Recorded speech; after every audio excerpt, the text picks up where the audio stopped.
बिस्मिल्लाहिर्रहमानिर्रहीम। बोलते कालम के साथ आमिर रज़ा खान। और बाज़ कहावतें जो हैं वो सिर्फ़ इसलिए नहीं होती कि उनको सिर्फ़ बयान कर दिया जाए, हकीकी ज़िंदगी में भी उनका बहुत सारी बातों के साथ बहुत सारे तल्लक जुड़ जाते हैं या उस तरह के वाक़या जो हैं पेश आ जाते हैं। कहावत है, उल्टा चोर कोतवाल को डांटे। अब ये कहावत जो है इसके मुतल्लिक़ तो यही कहा जा सकता है कि जिसने जुर्म किया है वही जो है उल्टा इल्ज़ाम जो है कोतवाल पर या किसी और पर लगा रहा है और अपनी चोरी को छुपा रहा है। मुझे ये कहावत याद नहीं आनी थी, लेकिन अमेरिका के सदर डोनाल्ड ट्रंप की तरफ से एक बात ऐसी कही गई जिस पे मुझे बड़ी हैरत हुई। मैंने कहा आपसे भी इसका डिस्कस या आपसे इसका तजिया ले लिया जाए, आप भी अपने पैगाम में बता सकते हैं। उन्होंने कहा कि ईरान जंग में ईरान से कंपनसेशन लेंगे, यानी ईरान जंग का हर्जाना जो है वो ईरान हमें देगा, हमारा जो जानी और माली नुकसान हुआ है। हमलावर कौन था? अमेरिका। ईरान तो अपने मुल्क में बैठा था। इसराइल की एमा पर 28 फरवरी को जो है अमेरिका ईरान पर चढ़ दौड़ा। टोमाहाक मिसाइल जो हैं वो गिराए और उसने हद कर दी कि उसने अपने बैलिस्टिक और टोमाहाक मिसाइल जैसे जदीद मिसाइल्स के ज़रिए ईरान की सालमियत को नुकसान पहुँचाने की कोशिश की। ईरान अपने घर पे था। ईरान किसी दूसरे मुल्क पर हमलावर नहीं था। ईरान ने कोई ऐसा बयान नहीं दिया था कि वो किसी मुल्क पर हमला करना चाहता है। ईरान ने किसी को तंग नहीं किया था। ईरान पर जो पाबंदियाँ थी, ईरान अब उसके ख़िलाफ़ भी आवाज़ नहीं उठा रहा था। उसके साथ जो मुल्क ट्रेड कर रहे थे वो एक ब्लैक मार्केट का मामला था। उसमें कोई ऐसी चीज़ नहीं थी कि कोई असले की बहुत बड़ी तरसील जो थी वो हो रही थी या कोई ममनुआ जो है हथियार बनाए जा रहे थे। रशिया के साथ उसका कुछ अरब डॉलर का एक मुआहदा था, 30 अरब डॉलर का मुआहदा था जी, जिसके तहत उसको मज़ीद 5 न्यूक्लियर पावर प्लांट्स लगाने थे। ऐसे में इसी असना में जब जनवरी के शुरू में डोनाल्ड ट्रंप ने धमकियों का आगाज़ किया। ये वो दिन थे जब एप्स्टीन फ़ाइल, आपको याद होगा, आई थी और एप्स्टीन फ़ाइल्स जो थीं उनको लेकर समझा जा रहा था कि नेतन्याहू की ब्लैकमेलिंग में आकर डोनाल्ड ट्रंप ऐसे बयान दे रहे हैं। लेकिन फिर उन्होंने नॉर्दर्न चाइना सी से इब्राहिम लिंकन को रवाना किया ताकि उसको जो है पहुंचाया जाए आपने हरमज़ में, और उसके लिए उन्होंने ब्यूटीफुल आर्मीडा और पता नहीं क्या क्या इस तरह के अल्फाज इस्तेमाल करना शुरू कर दिए। तभी भी लोग यही समझ रहे थे कि शायद ये सिर्फ दीदर भपकियाँ हैं, ईरान को डराया जा रहा है, इसराइल को पचकारा जा रहा है ताकि एप्स्टीन फाइल्स की जो वो फाइल्स जो डोनाल्ड ट्रंप से मुतल्लिका वीडियोज़ हैं उनको मंजर आम पर ना लाया जाए। लेकिन फिर जब अब्राहम लिंकन पहुंचता है तो दूसरा बड़ा बहरी बेड़ा हिफ़ा की बंदरगाह की तरफ जेराल्ड और फोर्ड जो है उसको रवाना कर दिया गया। और 28 फरवरी को जब 26 या 27 फरवरी को जेराल्ड और फोर्ड पहुंचता है हिफ़ा की बंदरगाह में, तो हमला कर दिया जाता है। ये दो तरफ़ा हमला था, एक तरफ से अमेरिका और एक तरफ से इसराइल। पहले इसराइल फिर अमेरिका इस हमले में शामिल हुए। 40 रोज़ की जंग हुई, बेपनाह नुकसान हुआ। शहीद अली ख़ामनेई जो हैं उनकी जान गई, बच्चों की जान गई, मिनाब स्कूल की बच्चियों की जान गई। बहुत सारा नुकसान ईरान का जब हो गया, लेकिन ईरान ने जब पलट कर जवाब दिया तो वो बहुत खौफनाक था। इसका अंदाज़ा शायद ना इसराइल को था ना अमेरिका को था। अब ईरान का ये जो जवाब देना था वो अपने दिफा के लिए था, और पूरी दुनिया में ये बात हकीकत है, मानी तस्लीम की जाती है कि जिस पर जंग मुसल्लत की जाती है वो दिफाई जंग लड़ रहा होता है। ईरान ने किसी पर हमला नहीं किया था, ईरान पर हमला हुआ था और उसके दिफा में उसने तमाम खलीजी ममालिक में मौजूद अमरीकी अड्डों को निशाना बनाया और उसके बाद इसराइल को भी निशाना बनाना शुरू किया। बाद में इसमें हुआ ये कि हमास भी शामिल हो गया और होज़िस भी शामिल हो जाते हैं, और यूँ ये जंग जो है एक बड़े पैमाने की जंग में तब्दील होना होती है। तो फिर इस्लामाबाद टॉक्स के नाम पर दोनों फ़रीक़ैन बैठते हैं, कुछ मुज़ाकरात होते हैं और कंपनसेशंस की बात की जाती है ईरान की जानिब से, क्योंकि ईरान का नुकसान हुआ था।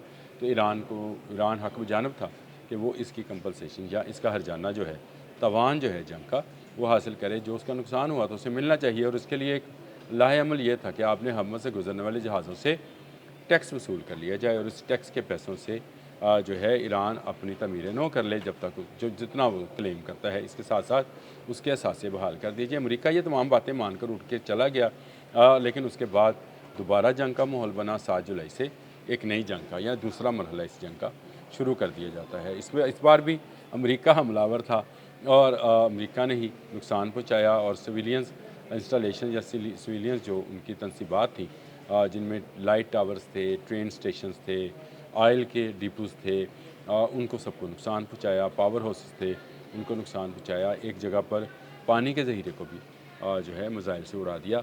یوں یہ جنگ جو ہے یہ مزید پھیلنے کا خطرہ ہوا، لیکن چند ثالثوں کی کوششوں سے جنگ رک گئی۔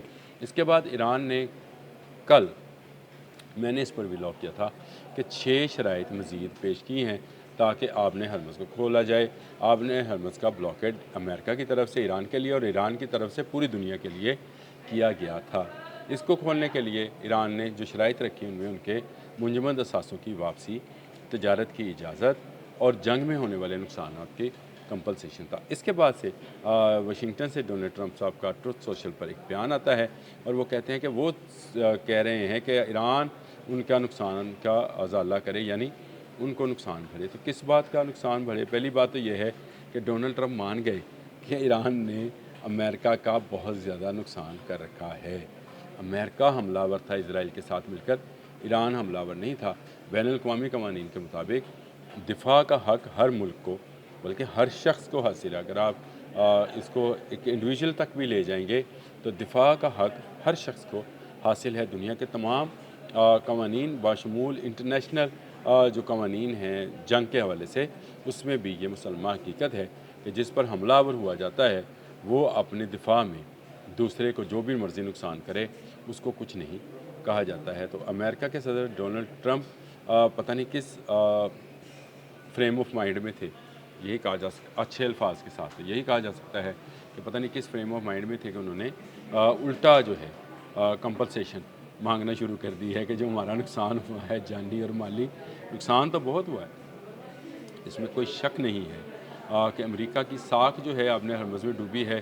امریکہ کا F-35 جو ہے وہ اس جنگ میں تباہ ہوا ہے۔ امریکہ کے میزائلز جو ہیں وہ ختم ہو گئے ہیں، اس کے انٹرسیپٹرز ختم ہو گئے ہیں، اس کے ان ملکوں میں جو تحفظ کا احساس تھا GCC کے ممالک میں وہ ختم ہوا ہے، اس کا اعتماد ختم ہوا ہے، امریکہ کے نمبر 1 ہونے کی پوزیشن ختم ہوئی ہے، امریکہ کے اندر ڈونلڈ ٹرمپ کی ریپبلکنز کی سیاست ختم ہوئی ہے، اور اسرائیل جو ہے وہ اس کی جو بربریت ہے اس کو اس کا جواب دیا گیا ہے۔ بہت کچھ ختم ہوا ہے اس جنگ کے اندر، امریکہ کا ڈھیروں نقصان ہوا ہے۔ ہم یہ مانتے ہیں تمام اڈے جو اس وقت GCC میں ہیں وہ سارے کے سارے ایران تباہ کر چکا ہے، ان کے فوجیوں کو بھاگنا پڑا، نکلنا پڑا، کئی علاقے جو ہیں خالی کرنے پڑے، دبئی کے ہوٹلوں میں چھپنا پڑا، یہاں تک ہوا کہ ان کو اڈوں سے نکال کر ہوٹلوں میں ٹھہرایا گیا، مکانوں میں ٹھہرایا گیا، یہاں تک ہوا ان کے سفارت خانوں کو نشانہ ایران نے بنایا۔ لیکن یہ سب کچھ ایران نے اس صورت میں کیا جب اس پر حملہ آور ہوا گیا تھا۔ شاید 136 پہلے نہیں چلا، شاید 136 اس کے بعد چلا جب یہ سارا معاملہ جو ہے اس کے ہاتھ سے نکل گیا۔ اب ڈونلڈ ٹرمپ جو ہے ایک اور مزیقہ ہے، میں تو یہی کہوں گا کہ بیان دے رہے ہیں، یہ مطالبہ کر رہے ہیں کہ ایران کمپنسیشن کرے، تو ایران نہیں، آپ نے کمپنسیشن کرنی ہے جو آپ نے ایران کا نقصان کیا ہے۔ ویسے تو نقصان 48-49 برسوں کا ہے، تو ایک دو روز اس کی بات نہیں ہے، جب سے آپ نے اس پر پابندیاں عائد کر رکھی ہیں، اس کے منجمد اثاثے منجمد کر رکھے ہیں۔ $6 ارب قطر نے دینا ہے، $24 ارب کے قریب آپ نے دینا ہے۔ بہت سارے معاملات جو ہیں اس جنگ کے دوران بھی سامنے آئے کہ بہت سارا نقصان جو ہے صرف اور صرف ایران کا ہوا ہے اور آپ کو اس کی کمپنسیشن دینی ہے۔ ایرانی پاسداران کا مطالبہ بالکل درست ہے کہ جو ان کا نقصان ہوا ہے اس کو بھرا جائے، کیونکہ وہ حملہ آور نہیں تھے۔ 12,000 کلومیٹر کا فاصلہ طے کر کے ڈونلڈ ٹرمپ حملہ آور ہوئے تھے ایران پر۔ ایران نے اپنے حق کے دفاع میں جو کچھ کیا اس کو اس کی اجازت اور حق حاصل ہے۔ اب تک کے لیے اتنا ہی، اللہ حافظ۔